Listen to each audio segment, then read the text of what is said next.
Hi everyone, I hope you enjoyed my video on the correct application of keywords. It is helpful to know how to identify keywords, but the next important step would be remembering these keywords forever. What is memory? Memory can be seen as a storeroom where facts and information are neatly put away for future use whenever needed. However, it is a very complicated process to store and retrieve data from your memory, a skill that needs to be mastered. You make use of your senses, eyes, ears, hands, mouth and nose, to take in information, much more than you can use. In the brain's sensory area, the data can only be kept for a brief period. All the essential information is then relayed to the short-term memory, stored and processed for later use. The short-term memory can only handle that much data. Through research, it was discovered that short-term memory works best when working in blocks. What does that mean? Instead of remembering a whole telephone number 87344729, think of it in blocks: 873 in one block, 47 in another block and 29 in the third block. Another way to make it easier for the short-term memory to remember and recall information is to use clustering. Facts or items that belong together are clustered together and studied as a unit. From short-term memory, information moves to long-term memory through the process of repetition. Without repetition, data can't move from short-term to long-term memory. The more you repeat, the more comfortable you recall or retrieve information for future use. Therefore, it is imperative to prepare well in advance. There are many ways to memorize information, but the most important is mnemonics. You will find the information in the keyword video handy today when we focus on mnemonics. What is mnemonics? It is a study technique. I call it memory bridges that aid the brain in retention and retrieval of information. It is a human's way of doing his elaborative encoding, creating these cute retrieval cues and imagery as a study tool. This tool allows you to store and retrieve new information very efficiently and quickly. This technique connects new learning to prior knowledge by using the story technique, visual and acoustic cues. Keywords are essential in the use of mnemonics. If you struggle with keywords, please watch my video on the keywords correct application. Types of memory bridges. 1. Music mnemonics. We can use song and jingles mnemonics. A typically familiar example is the alphabet song, also known as the ABC song.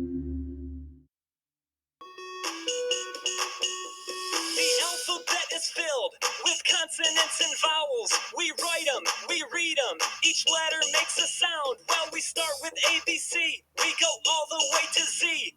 The letters of the alphabet are fun for you and me. 2. Name mnemonics. We can use acronyms to remember a lot of names in sequence.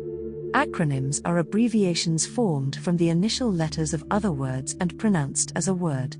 I find this mnemonic technique difficult, but if you are very creative, it can be fun. Let us pretend we need to go shopping. Your shopping list includes the following items: eggs, tea, wheat, soup, eggplant, sugar. Take the first letters of every keyword, and we sit with E, T, W, S, E, and another S. You now have to make one word called an acronym for all the letters. I believe you can understand why I say it may be difficult sometimes to come up with acronyms. Our acronym will be sweets. Each letter will be a reminder of an item we need to buy. 3. The one-word mnemonics. The first letter of each keyword is combined to form a phrase or a sentence. A familiar example is the planets in our solar system. The sentence will be, "My very educated mother just showed us 9 planets." The first letter of each word of this sentence will represent a keyword. The M in my represents Mercury. The V in very represents Venus. The E in educated represents Earth. The M in mother represents Mars. The J in just represents Jupiter. The S in showed represents Saturn. The U in us represents Uranus. The N in 9 represents Neptune. The P in planets represents Pluto, which is not seen as a planet anymore. 4. Model mnemonics. A model is used to help recall information. These models may include diagrams, cycles, graphs, and Flowcharts, the purpose is to help understand or memorize a new idea. 5. Ode Mnemonics, we add new information into a poem. Here is an example of Christopher Columbus' voyage. In 1492, Christopher Columbus sailed the ocean blue. One about the months of the year, 30 days hath September, April, June, and November. All the rest have 31, except February, my dear son. It has 28, and that is fine, but in leap year it has 29. 6. Note organization mnemonics. Flashcards work best, more about flashcards in a later video. 7. Image mnemonics, your keywords are constructed into a picture. Image mnemonics is an excellent memory bridge for the right brain student, but left brainers can avoid this altogether. You prefer words and not pictures. Right brainers prefer pictures. 8. Connection mnemonics, new information is connected to knowledge already saved in your long-term memory. This must ring a bell. I compiled a video on the number shape system, which falls into the connection mnemonics category. 9. Spelling mnemonics, we can use rhymes. Let us look at a problematic spelling word, difficulty. Let us look at a rhyme to remember the spelling: Mr. D, Mr. I, Mr. FFI, Mr. C, Mr. U, Mr. LTY. Let us try another one. Geography.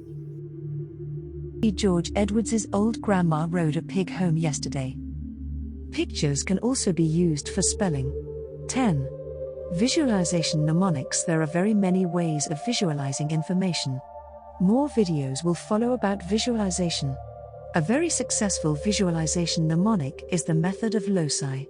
I remember it as the memory bridge in a location. You take the new keywords, and you chain or peg it to a specific location. In later videos, we will go deeper into the method of loci. I make use of the following loci systems that I developed for myself over the years. 1. House list. If a room in the house can represent its own unique list, or you can produce one list with all the rooms of the house.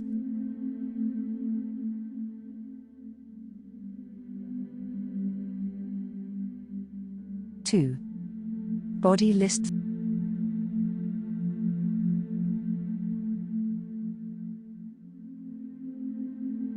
3. Face list.